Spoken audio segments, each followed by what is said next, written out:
우리 옆에 분들 같이 한번 축복할까요? 하나님의 은혜가 충만하기를 바랍니다.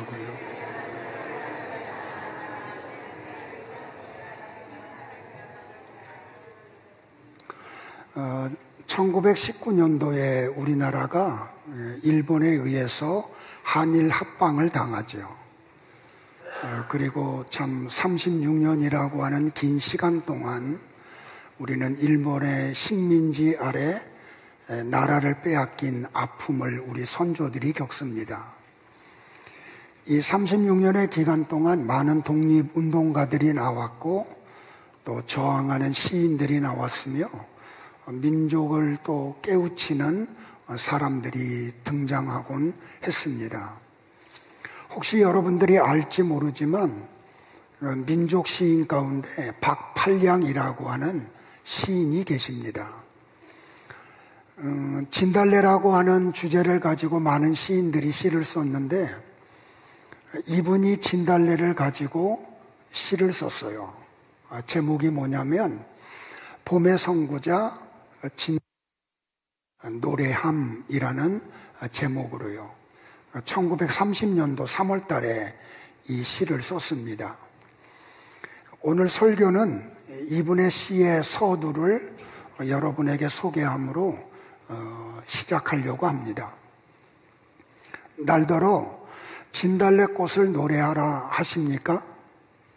이 가난한 시인더러 그 적막하고도 가냘픈 꽃을 이른 봄 산골짜기에 소문도 없이 피었다가 하루아침 비바람에 속절없이 떨어지는 그 꽃을 무슨 말로 노래하라 하십니까? 노래하기에는 너무도 슬픈 사실이 외다.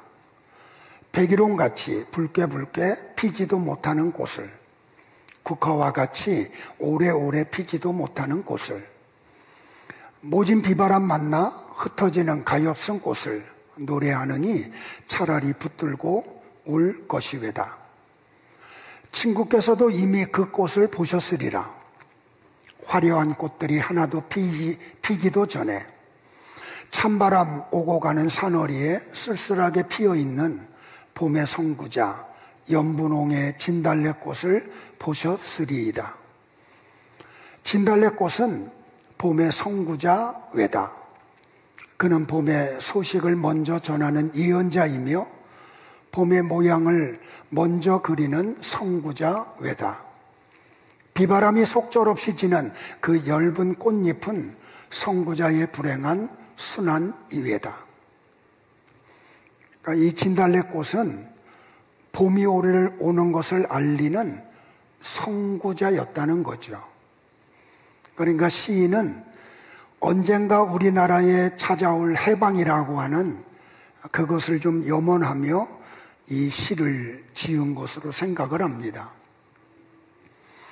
우리는 지난주에 이어서 하나님의 부르심과 보내심에 대한 내용을 같이 생각하고 있습니다.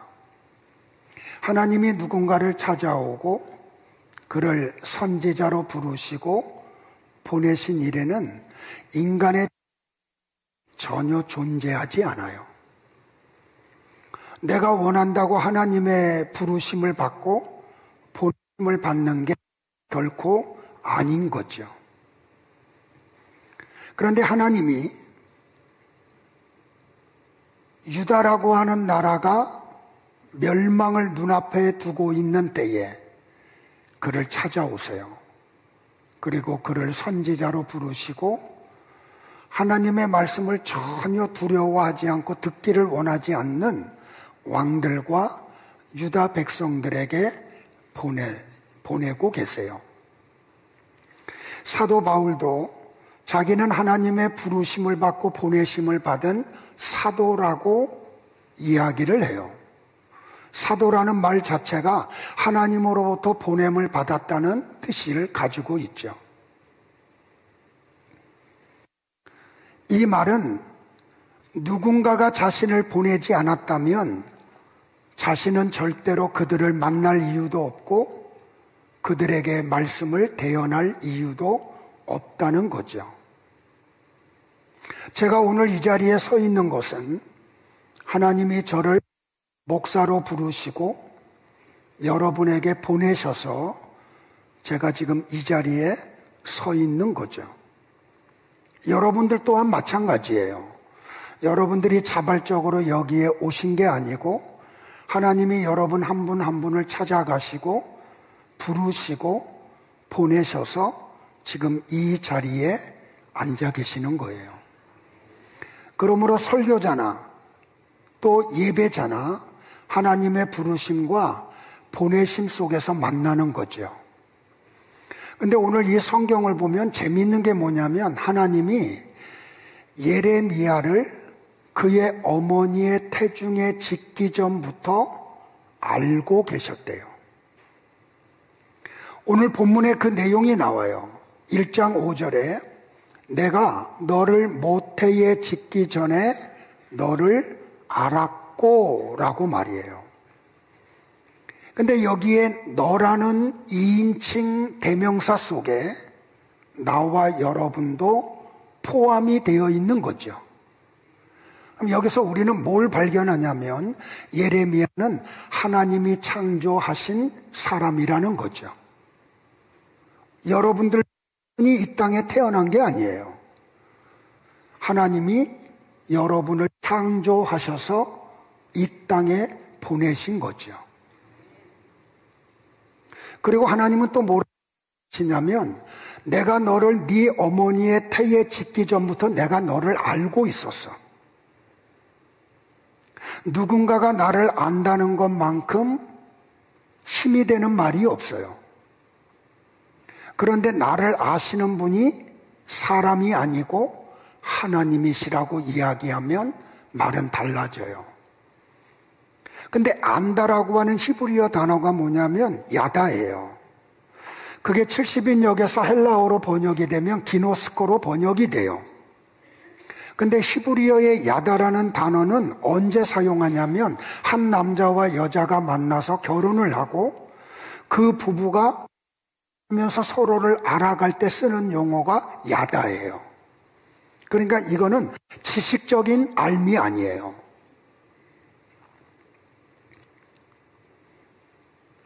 이것은 서로를 알아가는 알미죠. 그래서 이 야다라는 단어가 어떻게도 쓰였냐면 동침하다라는 단어로도 똑같이 사용이 되었어요.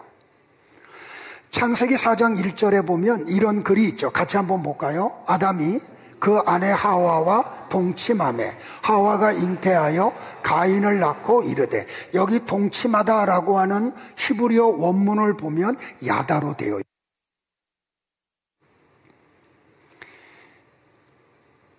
어느 날 하나님이 천사 가브리엘을 나사렛에 있는 처녀 마리아에게 보내죠.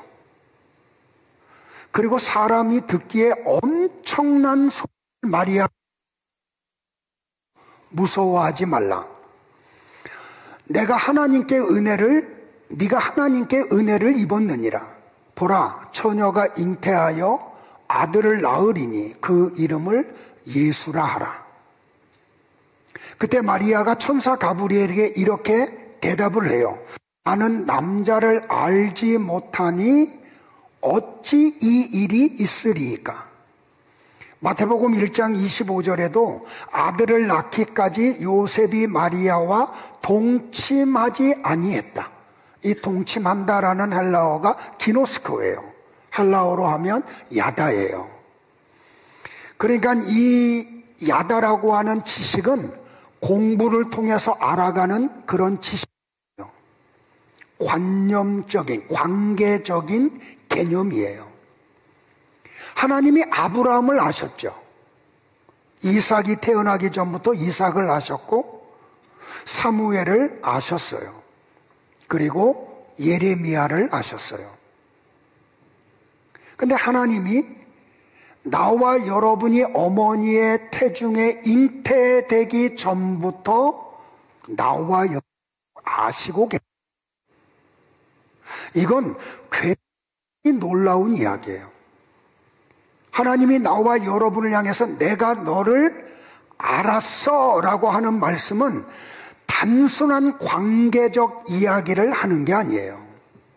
너와 나는 아주 깊은 관계가 있다는 거예요. 나는 너의 아버지고 너희는 나의 자녀라는 뜻이에요. 아버지가 아이가 태어남부터 그의 자라남과 성장하는 모든 것을 보고 알듯이 하나님은 나와 여러분을 알고 계세요. 제가 제 아내와 37년을 지금 살고 있는데 아직도 내가 내 아내의 어떤 부분을 잘 몰라요. 아내도 나를 잘 몰라요.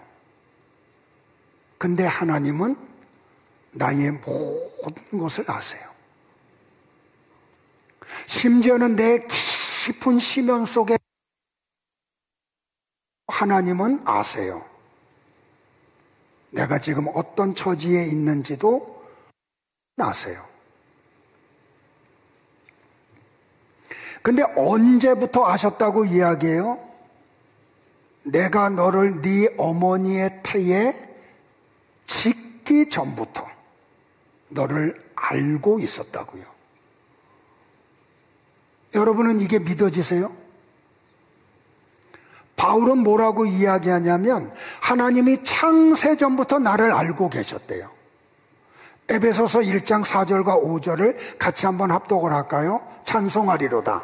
하나님 곧 우리 주 예수 그리스도의 아버지께 그리스도 안에서 하늘에 속한 모든 신령한 복을 우리에게 주시되 곧 창세전에 그리스도 안에서 우리를 택하사. 하나님이 나와 여러분에게 주시고자 하는 게 뭔지 아세요? 하늘에 속한 모든 신령한 복이에요. 그 복을 받으시기를 축복을 해요. 근데 복을 언제부터 주셨다고요? 창세 전부터요. 그러니까 나와 여러분의 구원은 이 우주와 만물을 짓기 전부터 하나님이 이미 완성해 놓으신 거예요. 그게 오늘 결과물로 내 속에서 나타난 것뿐이죠. 이 속에는 엄청난 기독교 교리가 숨겨져 있어요. 그러면 왜 하나님이 창세전에 나를 선택하고 나에게 모든 하늘에 속한 신령한 복을 주시기를 원했냐면 하나님의 나라를 나와 여러분을 데리고 가서 영원히 사시고 싶으셔서. 그래서 하나님이 나와 여러분을 어머니의 태에 짓기 전부터 아셨고 창세 전부터 이미 하늘에 속한 모든 신령한 복을 우리에게 주셨다는 거예요. 그래서 하나님이 나와 여러분을 어떻게 하셨냐면 구별해 놓으셨어요. 성별해 놓으셨어요. 예레미야 1장 5절을 또 한번 볼까요? 같이 한번 봅니다. 시작. 네가 배에서 나오기 전에 너를 성별하였고 라고 말해요. 그러니까 예레미야는 자기의 의지와 관계없이 나시린으로 구별된 자예요. 그럼 나와 여러분도 마찬가지예요. 우리가 부터 하나님이 우리를 구별해 놓으셨어요. 어떤 사람으로? 아시린으로. 성결한 사람으로 말이에요. 아모스 2장 11절과 12절에 보면 나시린은 하나님께서 친히 일으켜 세운 자라고 소개를 해줘요. 그러니까 나시린은 도와 죄악 가운데 있을 때에 하나님으로부터 구별된 자들이에요. 그래서 백성을 위해서 하나님의 도구로 쓰임을 받은 자들이죠. 나와 여러분이 나시린이에요. 하나님이 예수님을 나시린으로 구별해 놓으셨어요. 하나님의 어떤 뜻을 이루기 위해서. 그러면 오늘 나와 여러분을 하나님이 나시린으로 구별해 놓은 것은 나와 여러분을 통해서 어떤 일을 하고 싶으셔서. 나시린은 외로워요. 세상의 낙을 따라갈 수가 없어요. 왜냐하면 민수기에서 나실인들은 이렇게 살아라라고 하나님이 명하셨기 때문에 그래요. 같이 한번 또 민수기를 볼까요? 남자나 여자가 특별한 서원, 곧 나실인의 서원을 하고 자기 몸을 구별하여 여호와께 드리려고 하면 포도주와 독주를 멀리하며 포도주로 된 초나 독주로 된 초를 마시지 말며 포도즙도 마시지 말며 생포도나 건포도도 먹지 말지니 자기 몸을 구별하는 모든 날 동안에는 포도나무에 솟아는 씨나 껍질이라도 먹지 말지며 그 서원을 하고 구별하는 모든 날 동안은 삭도를 절대로 그의 머리에 대지 말 것이라. 자기 몸을 구별하여 여호와께 드리는 날이 차기까지 그는 거룩한즉 그의 머리털을 길게 자라게 할 것이며 자기의 몸을 구별하여 여호와께 드리는 모든 날 동안은 시체를 가까이 하지 말 것이요 그의 부모, 형제, 자매가 죽은 때에라도 그로 말미암아 몸을 더럽히지 말 것이니 이는 자기의 몸을 구별하여 하나님께 드리는 표가 그의 머리에 있음이라. 자기의 몸을 구별하는 모든 날 동안 그는 여호와께 거룩한 자니라. 그러니까 나실인은 일반인들과 다른 삶을 살아야 돼요. 그게 나와 여러분들이에요. 그러니까 예수님이 나실인으로 오셔서 그런 구별된 삶을 사신 이유는 아버지께서 창세전에 구원하기로 정해놓은 사람들을 죄와 사망에서 건져내려고 그렇게 구별을 하신 거예요. 성도로 사는 게 만만치 않죠. 나실인이기 때문에 그래요. 우리를 하나님이 거룩한 자로 따로 구별해 넣었어요. 그래서 하나님이 성결하게 구별하지 않은 사람들과 다른 삶을 추구해요. 그러니까 세상 사람들은 성도들이 자기와 같은 삶을 추구하지 않는다고 해서 우리를 따돌리죠. 그럼에도 불구하고 성도들은 그 삶을 즐거워해요. 자, 이렇게 하나님이 예레미야를 찾아오시고 그를 선지자로 보내시고 부르시고 누군가에게로 보내는데 누구에게 보내요? 내가 너를 누구에게 보내든지 너는 그에게 가라 라고 말씀을 해요. 그러니까 이게 선지자거든요. 내가 너를 누구에게 보내든지 너는 그들에게 가라. 그러면 예레미야 선지자가 하나님으로부터 보냄을 받은 사람들이 누구예요? 유다의 마지막 왕들이에요. 오늘 본문에 보면은 요시야라는 사람이 유대의 왕이 된 13년 되는 해에 하나님의 말씀이 예레미야에게 임해요. 그리고 그 뒤에 나오는 마지막 네 왕, 여호와하스, 엘리야김, 여호야긴, 시드기야 왕 11년 때는 5월 달까지 예레미야는 그 왕들에게 가서 하나님의 말씀을 선포해요.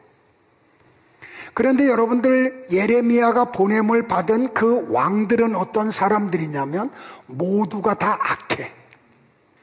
하나님을 향한 경외함이 없어요. 그래서 그들은 하나님의 말씀을 즐거워하지 않아요.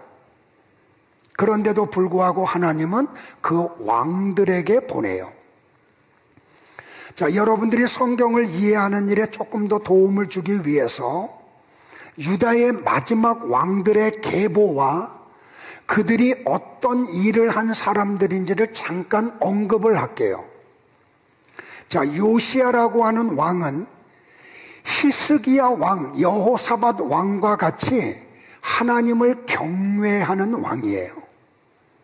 근데 요시야는 몇 살에 유대의 왕이 되냐면 8살에 왕이 돼요. 그의 아버지는 아몬이고 할아버지는 므낫세고 증조 할아버지는 히스기야예요. 히스기야 왕에 대한 얘기는 여러분들이 잘 알죠, 그죠?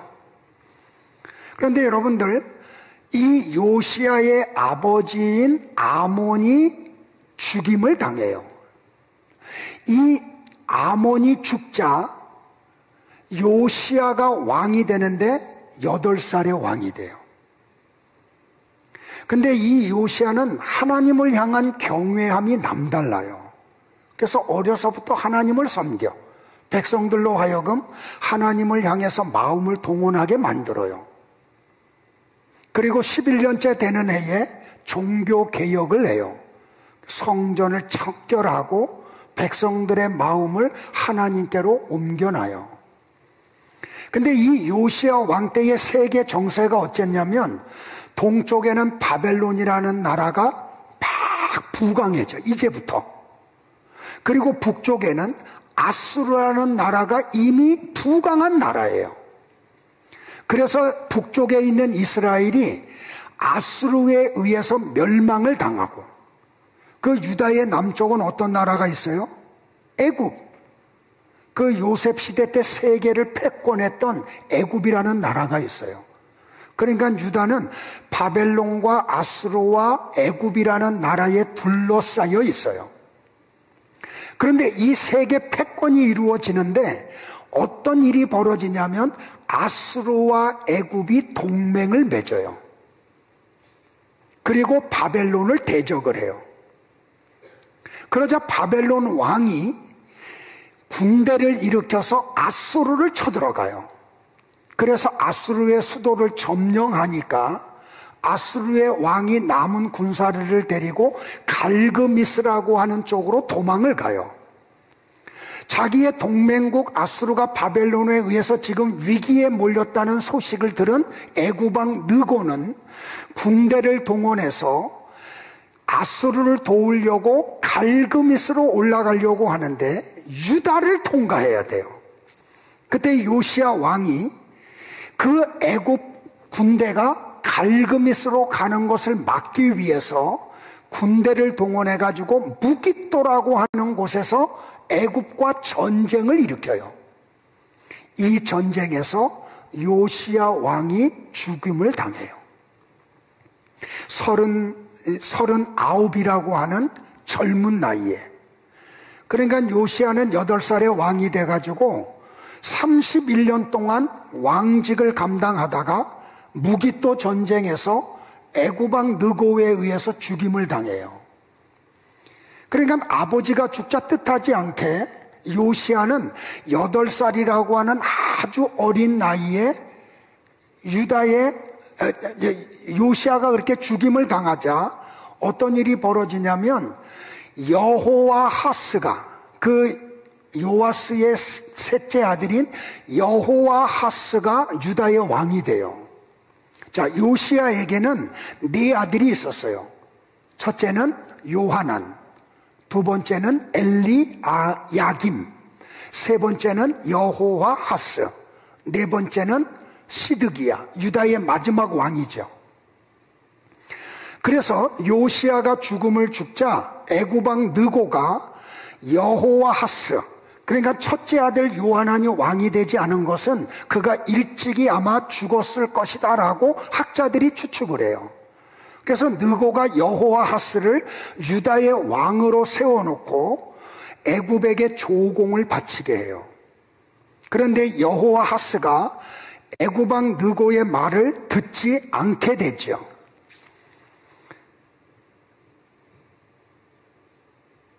그래서 애굽왕 느고가 군대를 동원해가지고 자기의 말을 반역한 여호와하스를 애굽으로 끌고 가서 죽이고 요아스의 둘째 아들인 엘리야김을 유다의 왕으로 세워요. 그리고 그 엘리야김의 이름을 여호야김이라는 이름으로 바꿔버려요. 창씨 개명을 해요. 그래서 요아스의 둘째 아들인 엘리야김, 여러분이 알고 있는 여호야김이 유다의 왕이 돼서 11년간을 다스려요. 11년간을. 그러니까 여호와하스는 유다의 왕으로 석 달밖에 있지를 못해요. 그러니까 아버지 요아스는 8살에 왕이 돼서 39의 전쟁에서 죽고, 그리고 느고가, 애굽왕 느고가 세운 여호아하스는 유다의 왕이 된 지 석 달 만에 애굽에 끌려가서 죽임을 당하고, 엘리야김이 25살에 유다의 왕이 돼요. 그리고 그는 11년간 유다의 왕직을 감당을 해요. 이 기간 동안 여호야김은, 여러분들이 성경을 읽어보면 그렇게 하나님 앞에 악하게 할 수 있을까? 하는 모든 악한 일을 해요. 예레미야서를 여러분들이 가보면 26장에 가보면 그때 당시에 우리야라고 하는 선지자가 있었어요. 그래서 이 여호야김이 이 우리야를 죽이려고 하자 우리야 선지자가 애굽으로 도망을 가요.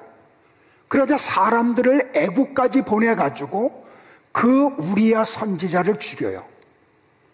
그렇게 악한 왕이 여호야김 왕이에요. 성경에 보면은 예레미야 선지자 시대에 두루마리 성경을 칼로 난도질을 하고 화롯불에 던져서 불태운 왕이 바로 이 여호야김 왕이에요.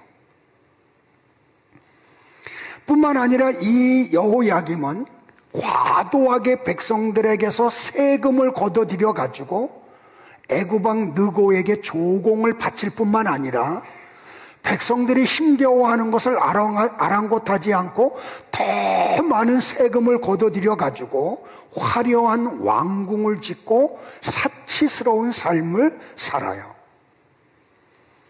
이렇게 여호야김이 친애굽 정책을 쓰자 바벨론 왕이 군대를 동원해 가지고 유다를 쳐들어와요.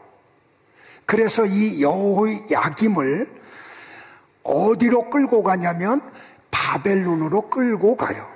쇠사슬로 묶어가지고.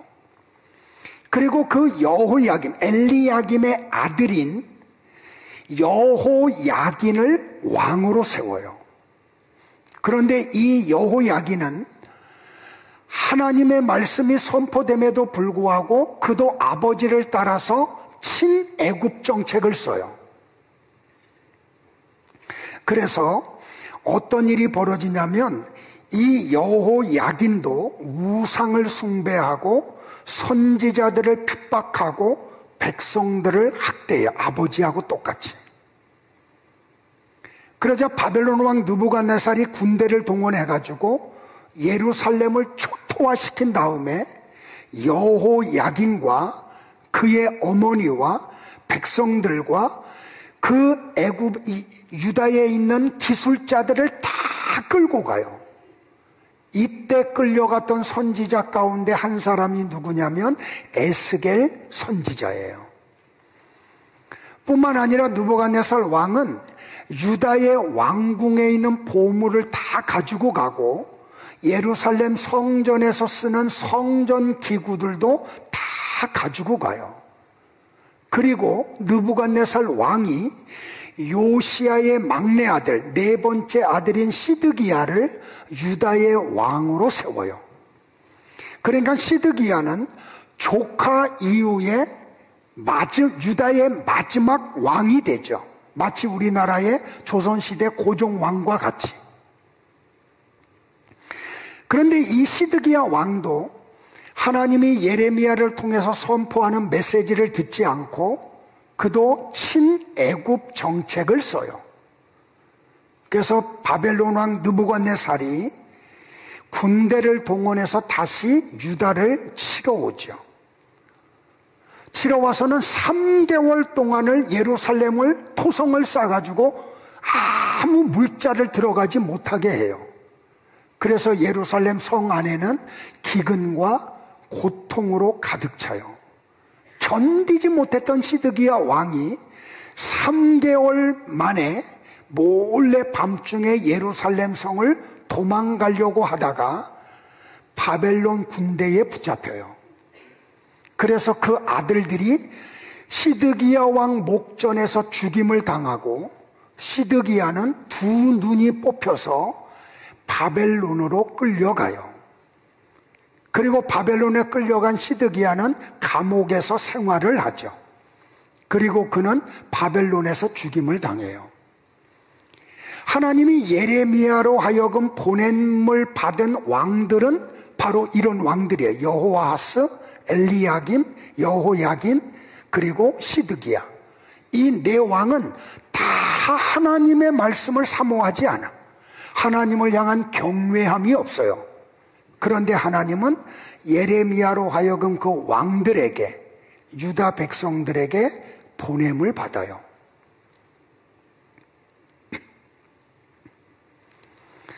하나님의 사람들의 공통점이 뭐예요, 여러분들? 하나님의 찾아오심과 부르심과 보내심이 있죠. 자, 여러분들도 그래요? 하나님이 여러분을 찾아오셨어요? 그리고 여러분을 부르셨어요? 그리고 누구인가로 보내고 계세요, 여러분들?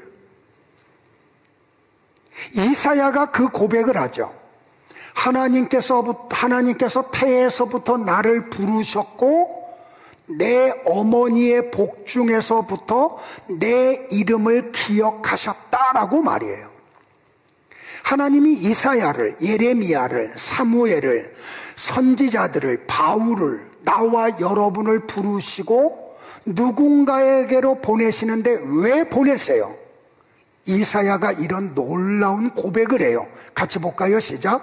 내 입을 날카로운 칼같이 만드시고 나를 그의 손 그늘에 숨기시며 나를 갈고 닦은 화살로 만드사 그의 화살통에 감추시고 내게 이르시되 너는 나의 종이요 내 영광을 네 속에 나타낼 이스라엘이라 하셨느니라. 하나님이 이사야 선지자를 어떻게 만든다고요? 날카로운 칼로 만든대요. 그리고 네가 가서 말을 대언하면 그 날카로운 칼이 그들 속에 들어가서 그들을 찌르고 쪼갤 거라고요. 그걸 히브리서 기자가 우리에게 얘기하죠. 하나님의 말씀은 좌우의 날선 칼과 같아서 그 말씀이 설교자들을 통해서 우리에게 들어오면 그 말씀이 우리의 영과 홍과 골수와 관절을 찔러 쪼개죠. 찌름과 쪼갰을 당할 때 고통이 있잖아요. 하나님이 이사야 선지자를 그렇게 부르셨다는 거예요. 이 일을 위해서요. 사도 바울도 똑같은 이야기를 해요. 내 어머니의 태로부터 나를 택정하시고 그의 은혜로 나를 부르셨다라고 말이에요. 그래서 바울이 가는 곳보다 어떤 일이 벌어져요? 형제들아 우리가 어찌할꼬 하는 탄식의 소리가 들리죠. 스데반 집사님이 날카로운 검을 가지고 말씀을 대언하자 사람들이 어떻게 해요? 손으로 귀를 틀어 막아요. 저 소리 못 듣겠다고. 그래서 그 소리가 울리지 않도록 스데반 집사님을 때려 죽여버리잖아요. 여러분들 하나님이 바울을 왜 어머니의 태에서부터 그를 택하셨다고 이야기해요? 자, 나와 여러분을 향한 말씀이기도 하니까 같이 봐요. 시작. 그의 이름을 이방에 전하기 위하여 그를 내 속에 나타내시기를 기뻐하셨을 때에 내가 혈육과 의논하지 아니했다라고요. 왜 하나님이 바울을 찾아가시고 부르시고 누군가에로 보내셨어요? 예수 그리스도를 전하라고. 그래서 저도 하나님의 부르심을 받고 여러분에게 보내심을 받았기 때문에 예수 그리스도 외에는 전할 수가 없어요. 보세요, 여러분들. 예레미야를 선지자로 부르신 분은 하나님이시죠. 예레미야에게 어떤 특별한 게 있어서 하나님이 그를 부르신 거 아니에요.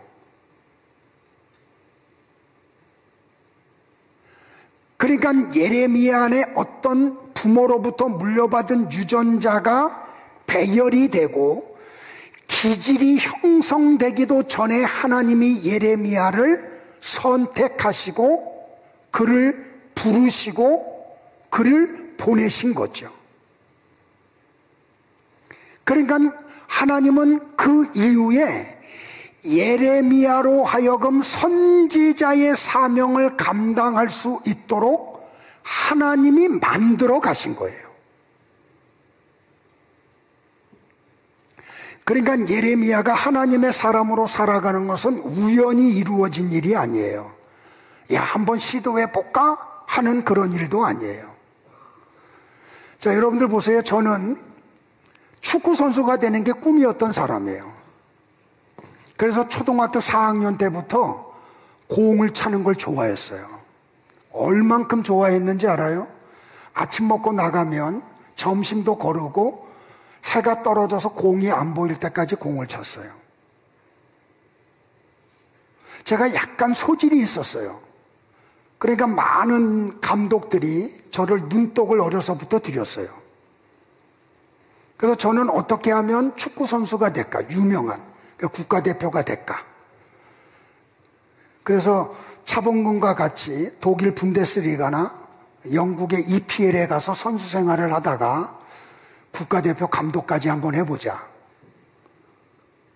그런데 하나님은 초등학교 6학년을 졸업하자마자 나를 그 길을 다 막으세요. 제가 시합을 나가면 이기지 못하면 견디지 못했던 사람이에요. 그래서 죄송한 얘기인데 상대방의 발목을 부러뜨려서라도 이기고 와야 돼요.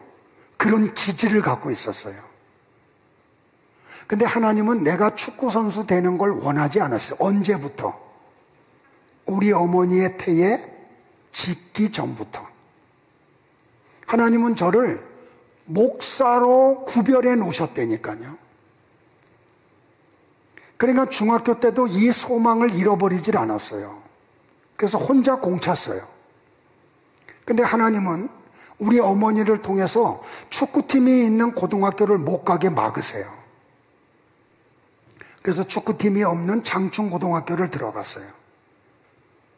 그런데 한 번은 우리 1학년 때의 선수들을 모아가지고 체육 선생님이 통진에 있는 통진고등학교 축구 선수들하고 시합을 한번 붙였어.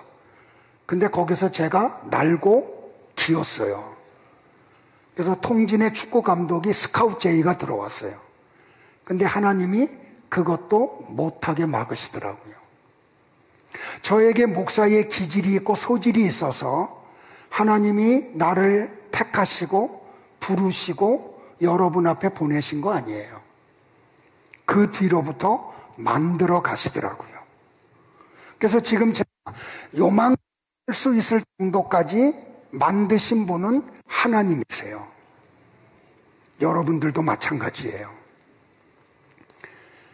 하나님이 나를 찾아오시고 부르시고 보내실 때 예레미야에게 있었던 게 뭔지 아세요, 여러분들?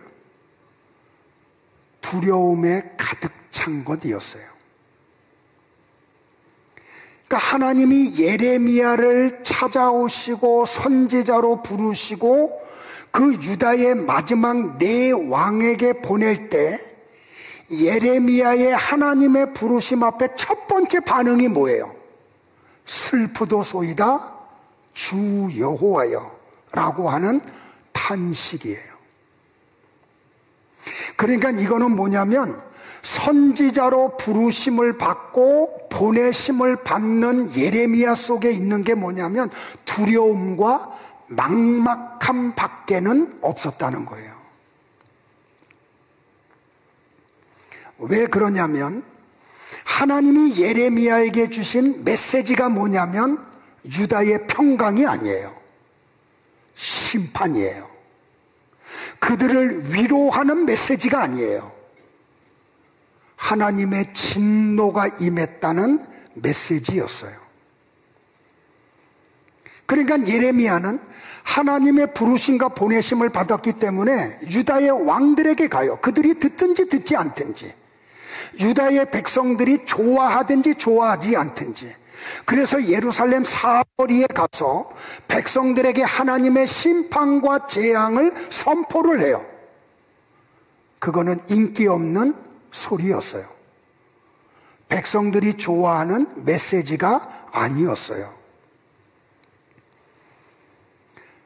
유다의 왕들과 유다의 백성들은 예레미야를 거절하죠. 그가 하는 말을 듣고자 하지 않아요.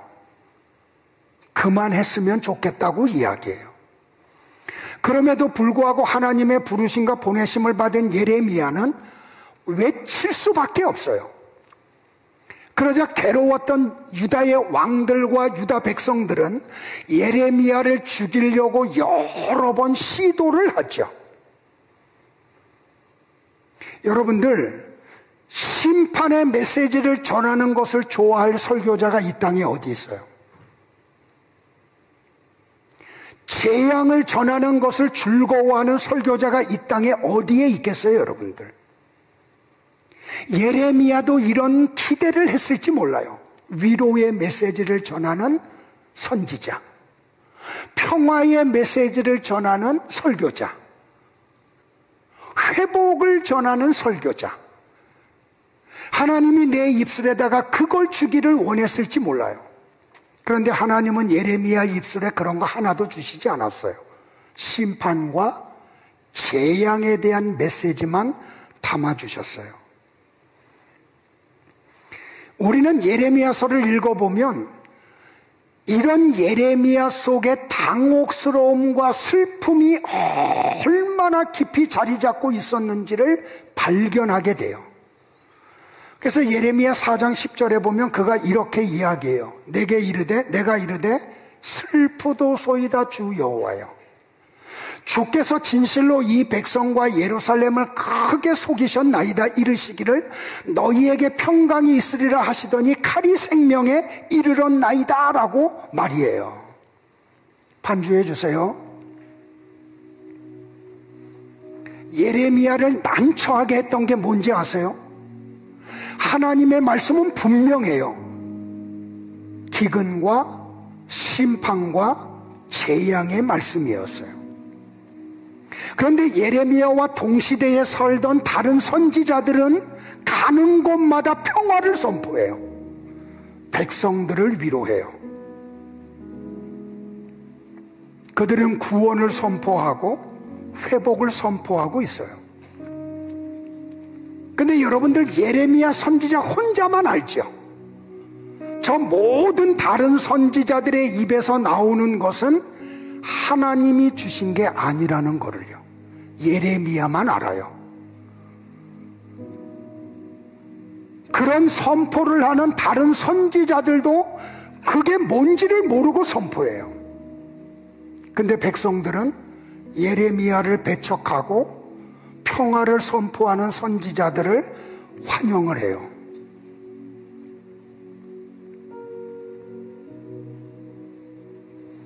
예레미야는 그 다른 선지자들의 매끄럽고 달콤한 회복의 말씀이 유다 백성들을 더욱더 하나님으로부터 멀어지게 하는 것을 알아요. 그래서 더 고통스러워요. 그래서 더 슬펐어요.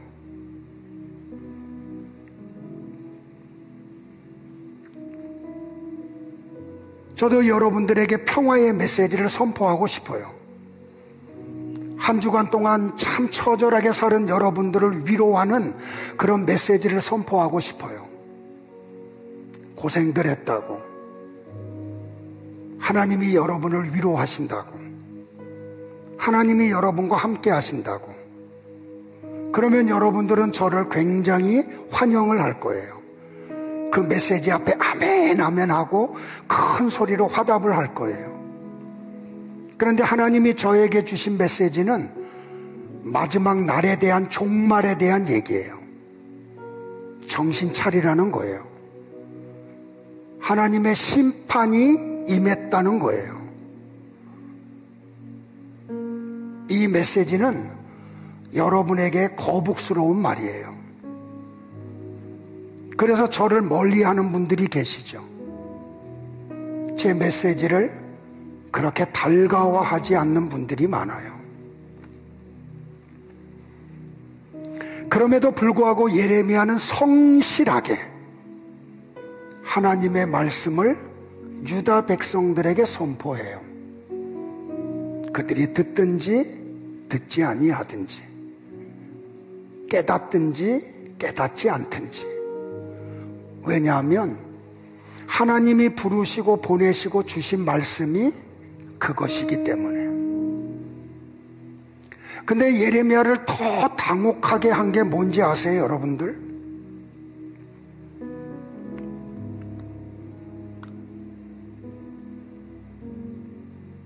그가 하나님의 말씀을 선포하자 결국에는 그를 싫어하던 유다의 왕들이 그를 감옥에 가두어 버리죠. 근데 하나님이 어느 날 사촌 하나멜을 면회를 보내요. 그리고 하나멜이 제안을 해요. 내 땅 좀 사라고. 근데 하나님이 예레미야에게 또 임해 말씀이, 야, 너 네 사촌 하나멜의 땅을 돈 주고 사. 여러분들, 이거는 예레미야가 지금까지 선포한 메시지와 전혀 다른 삶을 살으라는 하나님의 명령이에요. 하나님이 예레미야 선지자를 찾아오시고 사촌 하나멜의 땅을 사라고 하는 말씀을 아무도 몰라요. 예레미야만 알아요. 예레미야만 들었어요. 그런데 지금까지 예레미야가 선포한 메시지는 나라 망한다는 거예요. 그런데 더더군다나 놀라운 거는 하나님은 그 매매 증서를 쓰는 계약서를 공개 석상에서 하래요. 시위대 뜰에서, 사람들이 보는 앞에서. 만약에 예레미야가 하나멜의 땅을 사는 계약서에 사인을 하면 그를 향한 공격이 얼마나 크겠어요. 야, 저놈 나라 망한다고 선포하더니 땅값 떨어뜨려 놓고서는 저 땅 사고 있네. 그런 오해가 생기지 않겠어요? 그리고 그를 선지자로 더 인정하지 않을 거잖아요. 예레미야는 그런 행위를 하면은 어떤 일들이 벌어질 걸 뻔히 알아요. 이건 상식적인 거니까. 그런데 하나님의 말씀이기 때문에 그대로 실천을 해요. 이게 선지자고, 이게 설교자고, 이게 성도들이에요. 제가 미국에 있는 동안 특별히 성경을 묵상하는 가운데 이번에 호세아 선지자를 통해서 은혜를 많이 받았어요. 막 울었어요, 제가요. 통곡을 했어요. 여러분들, 제가 목사잖아요. 그러면 목사가 결혼을 할 때 배우자에 대한 꿈이 있어요. 우리 남자들 그렇지 않으셨어요? 내 배우자가 될 사람은 어떤 사람이면 좋겠다라고 하는 꿈이 있잖아요. 그래서 막 찾아다녀. 저는 좀 까다로웠거든요. 그런데 어느 날 하나님이 호세아 선지자를 찾아오셔. 그리고 그에게 말씀을 하세요. 야, 너는 이스라엘의 성결한 여자를 찾아가지 말고 이스라엘의 소문난 음탕한 여자 고멜 있지. 이 고멜이라는 여자는 남자만 보면 침을 질질 흘리는 여자예요. 그래서 어떤 남자가 손짓을 하면 그 손짓을 따라가서 매일 밤 남자를 바꾸면서 침술해서 알몸땡이로 둥글리는 여자예요. 그래서 이스라엘의 모든 사람들이 다 알아. 그런데 하나님이 호세아에게 얘기해요. 너 거기에게 가라고. 그리고 프로포즈 하라고. 그리고 가정을 이루라고.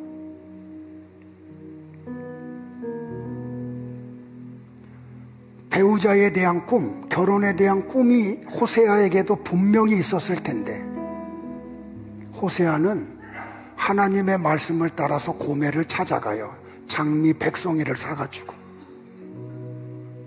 그리고 무릎을 꿇고 장미 백송이를 주면서 프로포즈를 해요.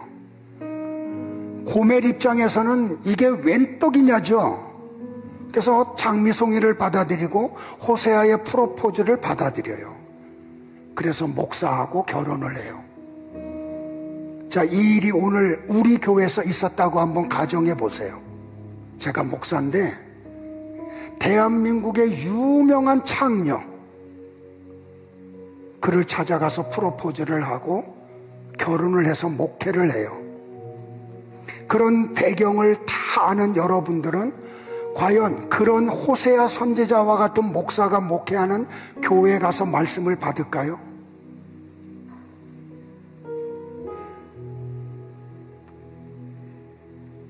그리고 호세아가 2남 1녀를 낳죠. 근데 그때마다 또 하나님이 이름을 다 지어줘. 근데 그 이름은 다 저주받을 이름들이에요. 여러분들 목사가 결혼하고 나면 애들이 태어나면 그 애들이 좀 어떻게 컸으면 좋겠다. 좀 사회적으로, 영적으로 좀 반듯하게 커서 훌륭한 일을 하기를 기대하잖아요. 근데 하나님이 아들을 주고 딸을 주고 아들을 줄 때 하나님이 지어주라는 이름을 호세아가 그대로 지어줘요. 하나님의 임재하심과 하나님의 부르심과 보내심을 호세아만 받는 거죠. 근데 그 하나님의 말씀을 따라 살았더니 이 땅에 사는 동안 호세아에게 찾아오는 것은 사람들의 질타와 손가락질과 아픔밖에는 없어요. 제가 묵상을 했어요. 하나님이 만약에 내게 호세아와 같은 걸 요구하신다고 하면 나는 과연 호세아와 같이 그렇게 할 수 있을까? 한 번밖에 못 사는 삶인데, 결혼 한 번밖에 못 하는데, 젊었을 때 애 낳을 수 있는 그 기회 밖에는 없는데 자신이 없더라고요. 이게 우리라는 거죠. 그러니까 하나님의 임재하심과 부르심과 보내심을 받은 사람들만이 알아요. 이게 뭔지 알아요. 왜 저 사람이 상식에 어긋나는 행동을 하는지를 하나님의 임재하심과 부르심과 보내심을 받은 사람들만 알아요. 근데 여러분들 예레미야가 선지자로 이 땅에서 사역한 기간이 얼마인지나 아세요? 40년이에요. 하루하루가 얼마나 힘들었을까요?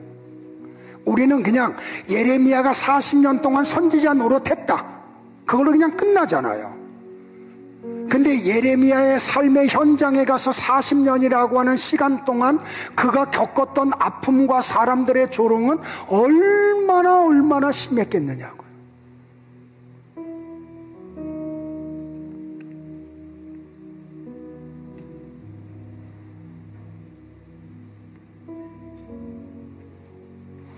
그러니까 예레미야가 하나님이 오실 때마다 그가 고백하는 게 뭐냐면 슬프도소이다 주 여호와여, 이 탄식을 쏟아낸 거예요. 자신의 연약함에 비해 자신에게 주어진 사명 사이에서 느끼는 예레미야의 공고함과 탄식이 바로 그 소리였어요. 하나님 슬픕니다. 내가 그 길을 걸어가야 된다는 게 너무 슬픕니다. 하나님,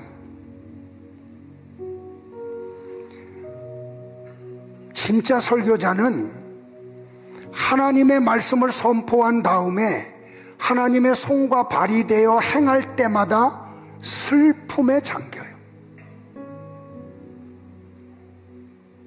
예레미야의 탄식과 슬픔은 하나님의 임재와 사명 앞에 선 성도들이 공통적으로 경험하고 느끼는 거죠. 그래서 하나님의 소명 앞에 모세가 두려워하며 주저했던 거예요. 바울이 그랬던 거죠. 오호라, 나는 공고한 사람이다 라고 말이에요. 나는 여러분들에게 이 탄식이 있기를 바라요. 하나님의 방문을 받은 사람들만이 토해낼 수 있는 탄식, 하나님의 부르심과 보내심을 받은 사람들만이 외칠 수 있는 이 탄식, 하나님 너무 슬픕니다. 왜 나입니까? 그러면서도 울면서 베세메스로 올라갔던 암송아지와 같이 내 삶은 하나님이 원하는 삶을 향해서 가고 있는 거예요. 그런 여러분의 모습을 발견할 수 있기를 바라요. 설교 서두에 제가 낭독했던 박파량 선교사의 마지막 하반절 시를 낭독하고 오늘 설교를 마칠게요. 어찌하여 이 나라에 태어난 이 가난한 시인이 이같이도 이 꽃을 붙들고 우는지 아십니까? 그것은 우리의 선구자들 순환의 모양이 너무도 많이 나의 머릿속에 있는 까닭 이외다. 노래하기에는 너무도 슬픈 사실 이외다. 백일홍같이 붉게 피지도 못하는 꽃을, 국화와 같이 오래오래 피지도 못하는 꽃을, 모진 비바람, 만나 흩어지는 가엾은 꽃을 노래하느니 차라리 붙들고 울 것이 왜다. 그러나 진달래꽃은 오라는 봄의 모양을 그 머릿속에 그리면서 찬바람 오고 가는 산허리에서 오히려 웃으며 말할 것이 왜다. 오래오래 피는 것이 꽃이 아니라 봄철을 먼저 아는 것이 정말 꽃이라고. 그러니까 이 시인은 나라의 해방을 알아보는 선구자로 살아갔던 거죠. 그럼 우리 성도들도 똑같아야 돼요. 언젠가 찾아올 마지막 종말의 날, 하나님의 심판의 날, 그날이 있음을 알고 꿋꿋하게 이 모진 비바람이 몰아치는 겨울을 나는 거죠. 그 시간이 좀 길어도 예레미야와 같이 한 40년의 세월이 우리에게 기다리고 있어도 하나님의 말씀을 묵묵히 전하며 사람들의 오해와 질시와 손가락질과 박해 속에서도 하나님만을 앙모하고 이 길을 걸어가는 성도님들 되기를 주의 이름으로 축복을 합니다. 우리 다 같이 일어나셔서 믿음의 고백을 찬양으로 들리기를 바랍니다.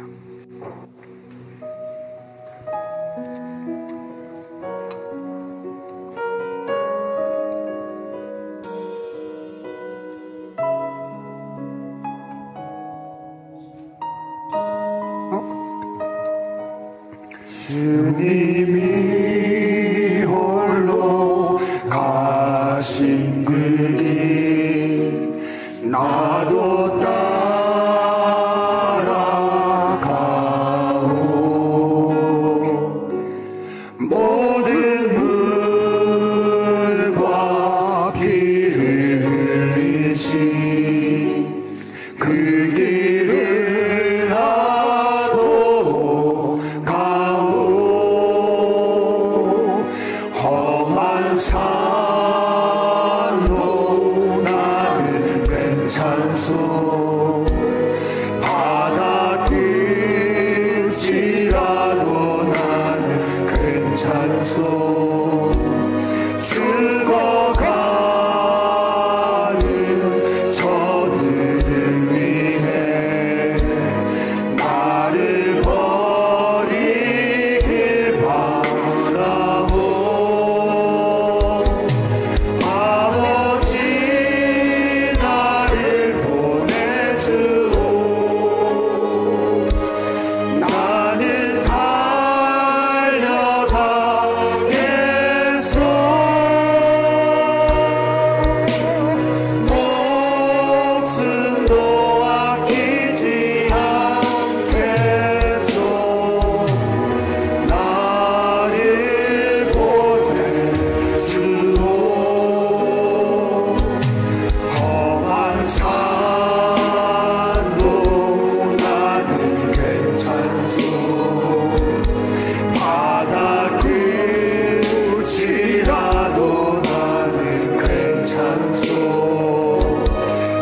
하나님의 큰 울림이 있을 때는 어떻게 보면 요란하게 반응하기보다는 조용하게 반응을 합니다. 이 시간에 우리가 큰 소리로 기도하지 않아도 하나님은 우리의 마음속의 내용을 아시고 그 기도를 들으실 줄로 믿습니다. 오늘 받은 말씀, 하나님의 임재하심과 부르심과 보내심 앞에 하나님 예레미야와 같이 순종하겠습니다.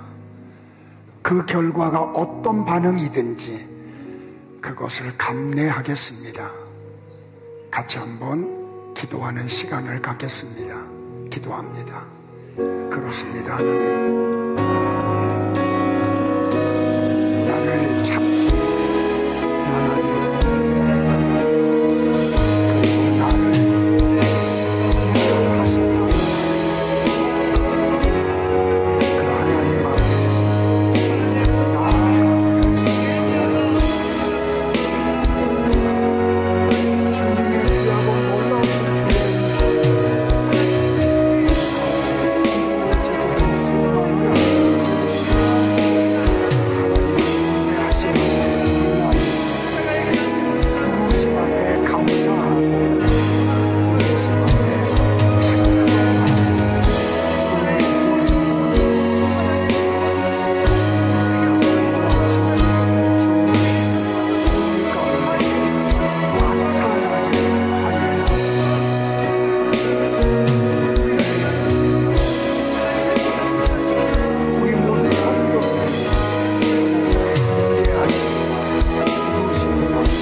가슴에다 손을 대실까요? 하나님을 찬양합니다. 나를 우리 어머니의 태에 잉태되게 하신 분이 지나는 사실을 다시 한번 기억하고 믿게 하시니 감사합니다. 그 전부터 나를 아시고 나를 구별하신 하나님 앞에 감사를 드립니다. 하나님의 임재하심을 받았던 예레미야 선지자에게 있었던 그 놀라움이 우리에게도 있기를 원합니다. 하나님의 그 부르심 앞에 감사했던 예레미야의 감사가 우리의 감사가 되기를 소망을 합니다.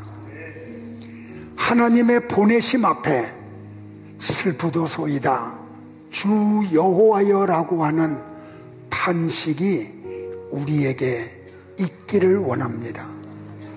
그럼에도 불구하고 묵묵히 하나님의 말씀을 따라 살았던 예레미야의 삶이 우리의 삶이 되게 하옵소서. 하나님, 믿음이 뭔지, 천국에 대한 소망이 무엇인지 우리의 헌금 생활로 나타내게 하신 하나님 앞에 감사를 드립니다. 10의 1을 구별하고 하루하루가 하나님의 은혜임을 알고 감사 예물을 드리고 이 복음이 땅끝까지 증거되는 일에 쓰임받기 위하여 성교에 예물을 드리고 그 외에 각자가 받은 은혜가 있어서 드리는 모든 예물을 흠양하여 주시고 하나님, 아무도 없는 은밀한 시간 저들을 찾아가시고 만나시고 부르시고 누군가에게로 보내어 주옵소서. 그리고 나도 모르는 하나님의 힘에 이끌려 그 삶이 사라지는 역사 있게 하옵소서. 우리 구주 예수 그리스도의 은혜와 아버지의 사랑과 성령의 은총이 우리 가운데 영원토록 영원토록 있을지어다. 아멘.